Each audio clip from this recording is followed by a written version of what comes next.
Is freedom. I am Paul McNeil, the crypto curator, and I've got a good show lined up for you today. I think this topic is going to be fun to cover.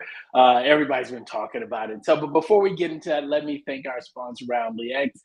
Folks, listen, the best way to stack sats is rounding up your purchases by using Roundly X. If you go over to roundlyx.com, use the code Bitcoin is freedom, you'll get $4 in Satoshis. So with that, let's go ahead and get on with the show. Here we go.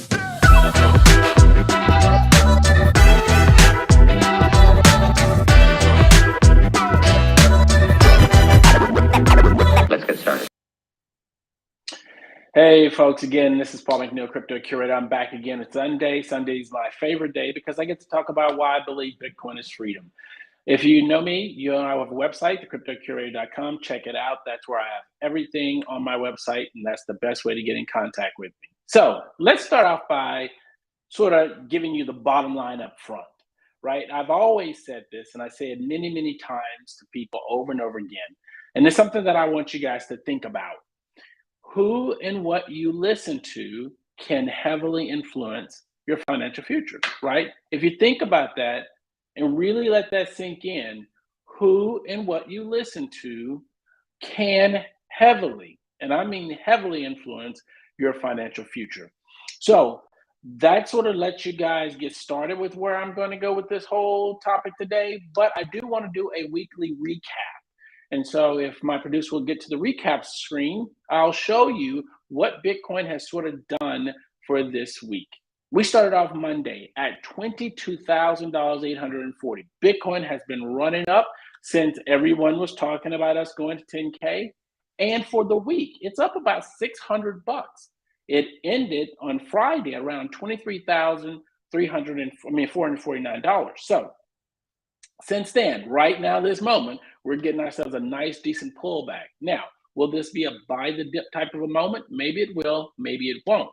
Our most covered story was the UK regulating crypto industry following the FTX crash, and the podcast of the week was Jerome Powell finally believing he might actually get his soft landing. So now let's talk about this topic. Who are you listening to?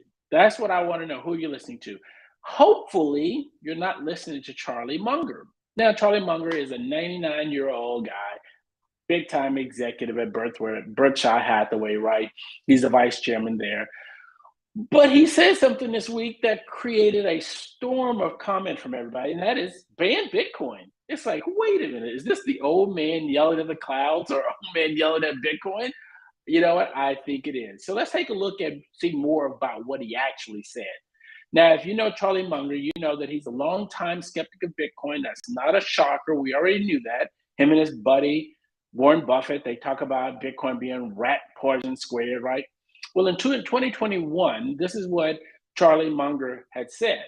He said that those who invest in Bitcoin are almost insane. And he labeled Bitcoin's relative success as disgusting after alluding to how it is used by kidnappers and extortionists. I have to laugh, y'all, because you can't believe this stuff that's actually coming out. A year later, he called Bitcoin an investment in nothing. Really? It's like, Charlie, where are you, buddy? Charlie goes on to say, and this is what he recently said, and this is what got everybody up in a storm. He said a cryptocurrency is not a currency. It's not a commodity. It's not a security. Instead, it's a gambling contract with a nearly 100% edge for the house. Entered into a country where gambling contracts are traditionally regulated only by states that compete in laxity. He blamed the wretched excess in the sector on a public that doesn't fully understand the subject matter, as well as the lack of regulation. Time out. Charlie, are you kidding me? I think you're the one who doesn't understand Bitcoin or understand its regulation. But I'm going to get to that a little bit later. Let's move on and look at what his advice was. Now, this whole article came from the Wall Street Journal, and his advice was this. He says, the communist government of China recently banned cryptocurrencies because it wisely concluded China and Wise is not two words I use together, but Wise concluded that they would provide more harm than benefit. What should the US do after banning cryptocurrencies in place? He says, well, one more action might make sense. Thank the Chinese communist leader for his splendid example of uncommon sense. Charlie Munger, man, you really have gone out there on a limb, buddy. Listen, Linda, listen.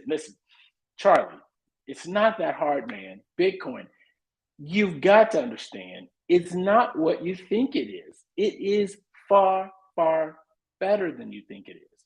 And I understand why you probably have a beef with Bitcoin.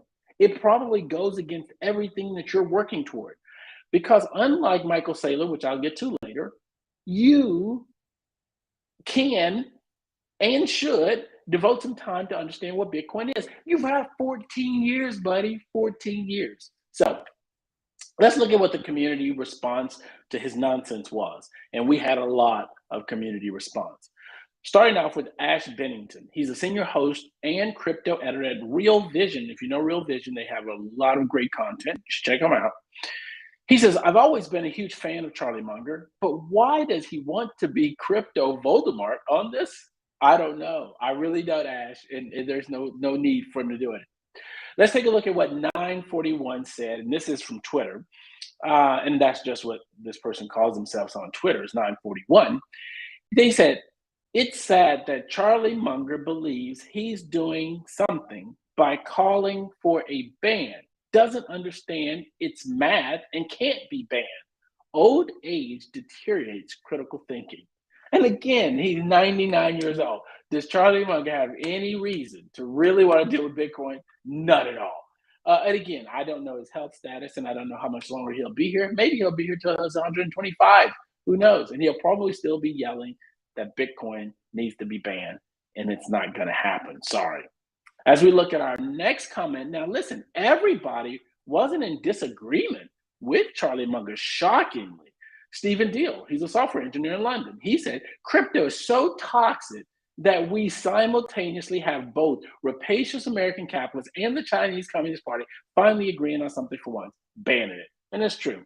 Listen, I don't know where these people come from and what they're doing, but they have not tuned in. Actually, you know what? They're not paying attention to Bitcoin Live, and they can't be reading the Crypto Curator, because if they were, they would understand not happening.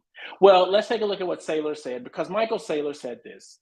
Saylor said he is sympathetic to Munger's broad crypto criticisms, and he called out the thousands of non-Bitcoin tokens as little more than avenues for gambling.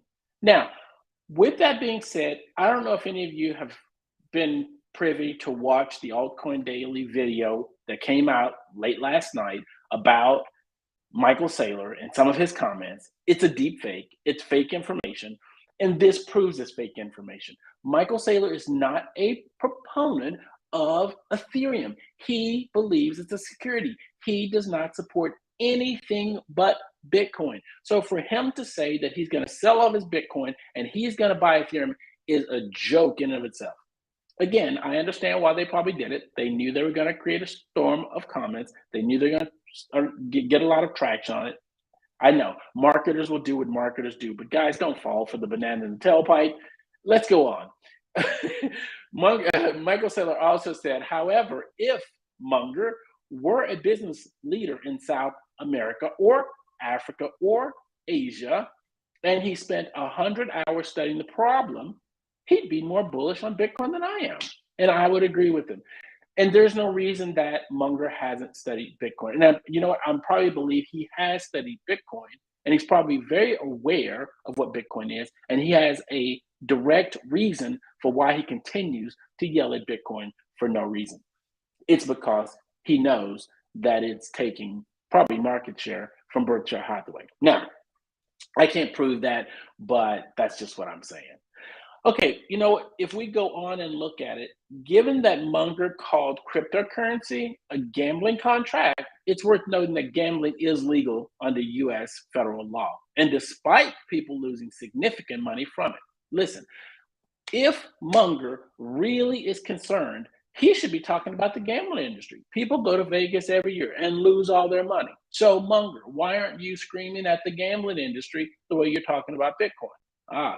Because there's probably some other motive there, and it's not what most people do. So here's what the real scoop is. As we look at this next slide, listen, while Bitcoin is well known for its volatility, the cryptocurrency has beaten Berkshire Hathaway shares over the past 5-year period, rising 170% compared to a gain of 45%, according to data from TradingView. So maybe Munger's just mad because he's getting beat badly by Bitcoin. Listen, that might be the deal.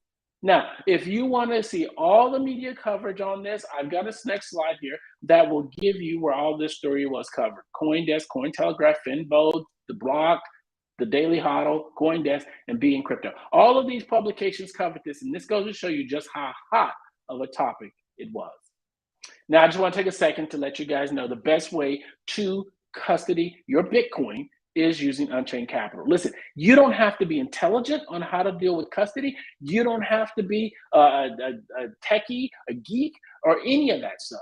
All you need to do is contact Unchained Capital. They're going to help you take your Bitcoin and safely custody it yourself. And you're not trusting a third party. It's multi-sig. You hold a key, they hold a key, you can give a key to a loved one. It takes 2 of the 3 to move your Bitcoin. Simple as that. So let's take a look at our next person who some people listen to a lot, and it is Ray Dalio, 73-year-old executive founder from Bridgewater Associates, right? He's come out and said it's not effective money. I think the billionaires get together and they want to stir up crap about Bitcoin. And have you noticed that this stuff comes out only when Bitcoin's rallying? When Bitcoin's not rallying, it's in the bear markets, billionaires are quiet. But the fact that the billionaires have come out and they're talking crap, that tells you something, right? Well, let's take a look and see what he actually said. What did he say? He said, I think it's been, quite amazing for 14 years. It's accomplished, but I think it has no relation to anything. What? It's a tiny thing that gets disproportionate attention. Really? It's not going to be effective money. It's not effective store of wealth, and it's not an effective medium of exchange. Ray Dalio, really, buddy? Where are you living? You must be living under a rock, because if you had it, and again, listen, Ray Dalio is a very well-versed person on Bitcoin. He knows what's going on. For him to make these statements makes 0 sense at all. Well, let's take a look at what the Bitcoin community and how they responded to this.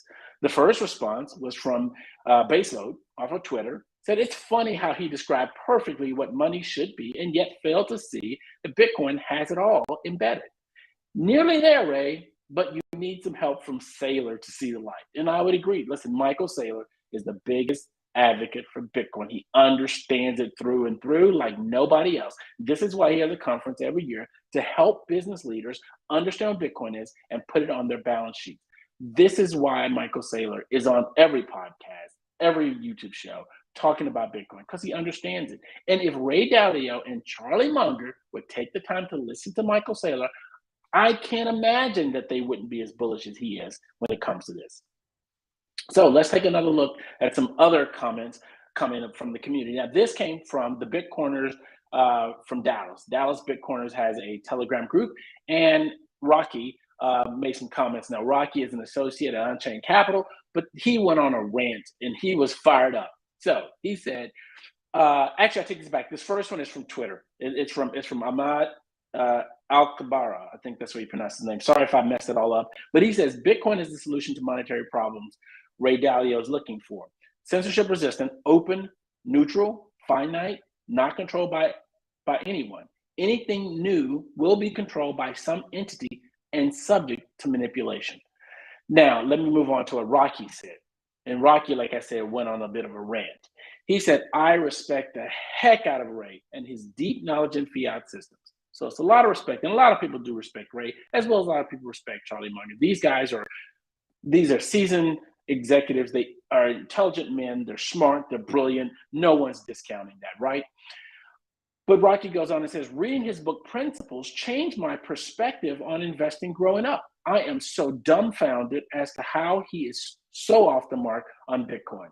He goes on and says, he so clearly articulates the problem that Bitcoin solves, but then dismisses Bitcoin as a illegitimate store of value or medium of exchange, instead championing some kind of an inflated linked coin that is outside of government control, but is pegged to the inflation rate. Looks like he's gonna throw up, right? He goes on and says, the only thing I can think of is that Ray is completely brainwashed to the idea that inflation is inherent to productivity and growth. Not surprising considering he got started in the financial markets just before 1971.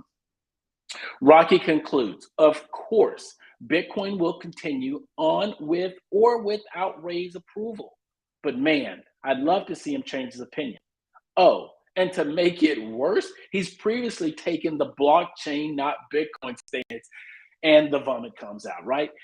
It's got to make you sick to see someone like a Ray Dalio take a stance like this and talk like this when you're talking about Bitcoin, the best asset on the planet, hands down for the past 14 years. TikTok next block, right? It's been up and running 99.999% of the time. What is wrong with these guys and why do they do this? There have to be another motive as to what's driving them to say something like this. Now, I beat up on Ray enough and the community's beat up on him enough. Here are some of his follow-on thoughts. Despite Ray's criticisms, he believes that cryptocurrencies will continue to evolve and that we may see the development of new coins that are more attractive and viable in the future. Now, that also lent to the fact that he thought some of those would be linked to some fiat asset, and that, yeah, it's just dumb. Ray, you should really give it up. So if you want to see all the media coverage on Ray and all of what he had to say, check out this slide because I have Crypto Globe, Crypto Potato, BitConnects, Cointelegraph again, talking about the community response, the Daily Huddle, and the block. All of these sources gave us the coverage to cover that. Now, I have a news alert. The US government isn't going to ban Bitcoin. It's not going to happen, folks. And these next few slides is going to explain exactly why that's the case. Let's take a look. So why, you might ask? Well, first of all, we have bipartisan support in Congress, both the House and the Senate. The House has 4 Republicans who are very supportive. Democrats have 3 that are very supportive.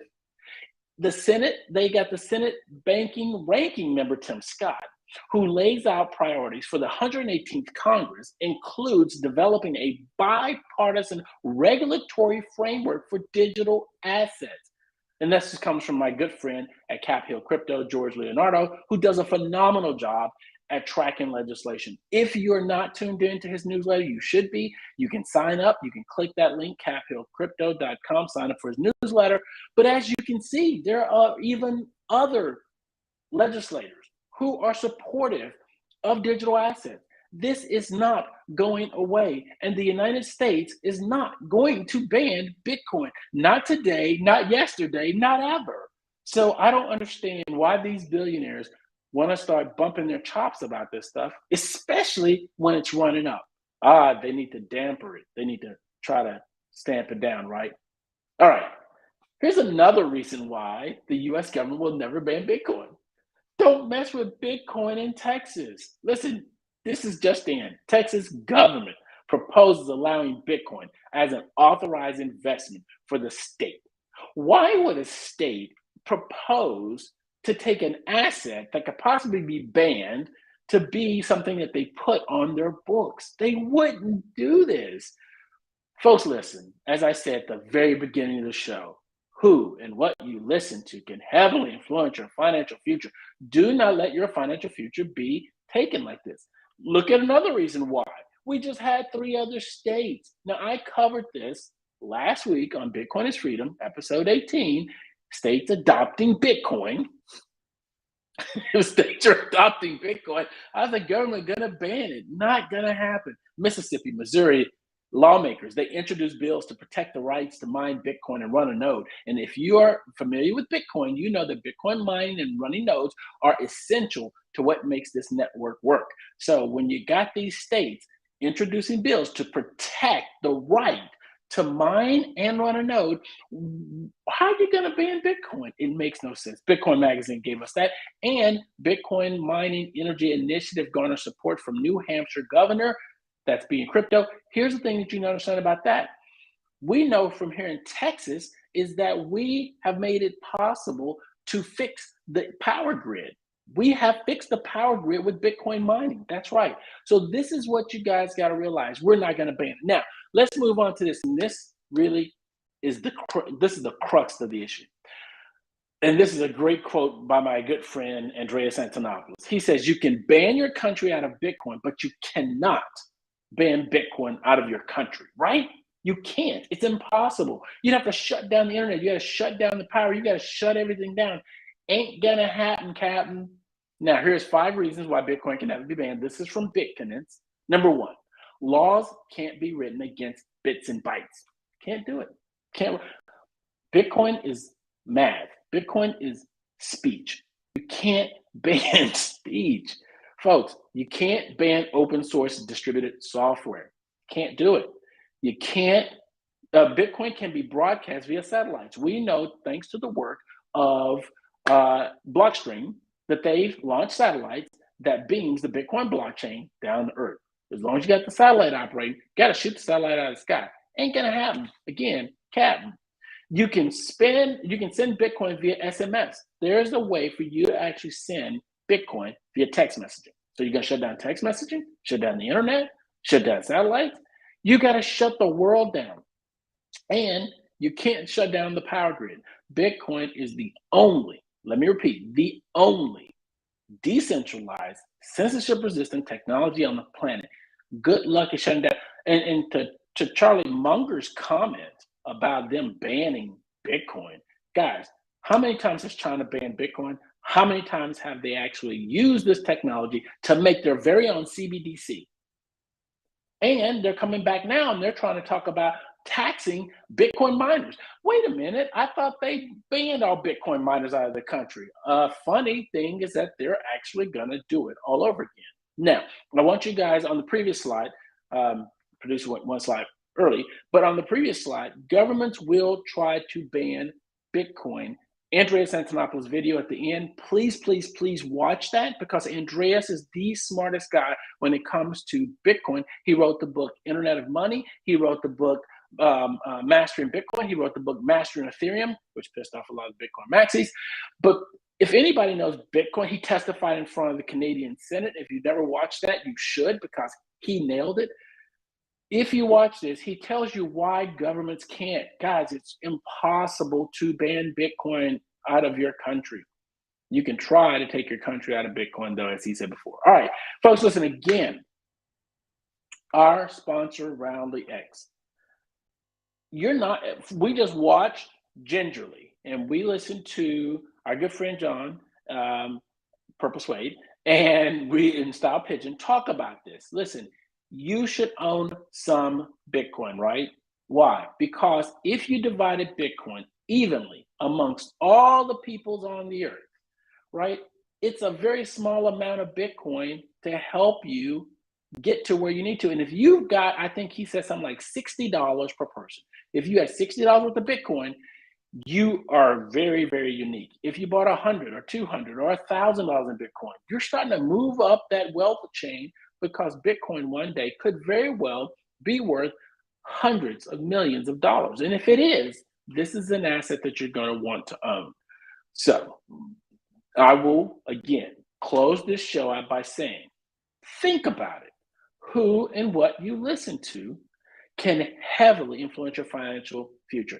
Had I not paid attention to Bitcoin back in 2011, I never would have been where I am today. Listen, I was not born with a silver spoon in my mouth. I was not born with a lot of money. I was born from modest means. And as a result of being involved in Bitcoin, I will tell you my life has changed drastically in that last 14 years.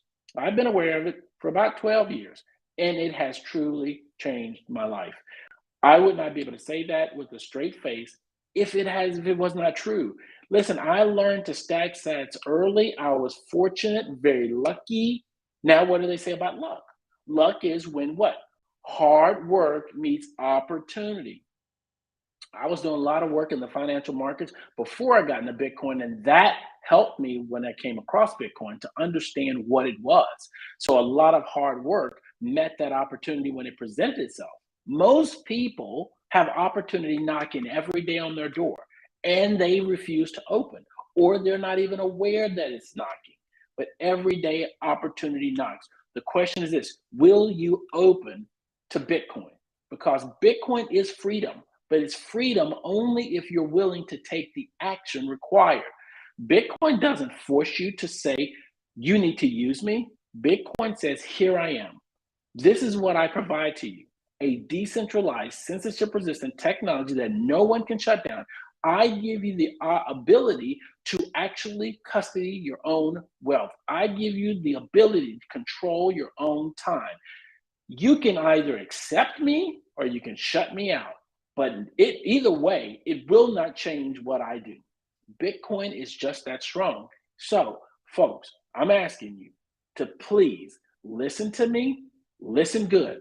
Bitcoin is freedom. It's going to give you a lot of time back if you'll take and adopt it. Okay, folks, listen, hopefully I've made this clear. Don't listen. I'm not saying don't listen to Charlie and Ray Dalio with everything. No, I'm saying don't listen to them when they talk about Bitcoin like this, because it's nonsense. They're wise men. They are brilliant financial minds. You do need to pay attention to Principles by Ray Dalio. You do need to listen to some of Charlie Munger's advice on investing, period, the principles that they have. I'm not saying throw the baby out with the bathwater. But when they start talking this nonsense about Bitcoin, please tune them out. Tune them out. If anything, if you have the ability to talk to them, orange pill them. That's what I say. Orange pill the heck out of them, because if they really get it, as Michael Saylor said, they're going to be a bigger bull. Folks, the best way, again, to get to me is my website, thecryptocurrencies.com. In addition to that, during the day, I'm on WooBits. I'm not on Twitter anymore. I don't deal with all that crap over on Twitter anymore. I'll tell you this, folks. On WooBits, I've yet to get into a political debate with anyone. I've yet to hear anyone slamming another person. As a matter of fact, it's a lot of support. It's real people, first off, no bots, real people. They're not trying to spread misinformation. Real people making real connection. These people will connect with you. And let me add this: they are having real conversations. When you post something on there, people engage with that content. They talk to you about it. They are willing to actually be social on social media. Isn't that shocking? It is so shocking. So here's what I want you guys to do. Go over to woobits.com. Get yourself an account. It's super easy. You go to woobits.com, you click Twitter, sign in, boom, you're in. Or better yet, I don't even like the fact that they have Twitter for you to sign in. You take your Ethereum wallet and connect it, and boom, you're now on Woobits. You're totally decentralized. You don't have a Twitter to log in with. You're logging in with your own Ethereum wallet, and bingo. So Bitcoin Maxi, sorry, this might not be the community for you. This is the community for those who want to be social and active.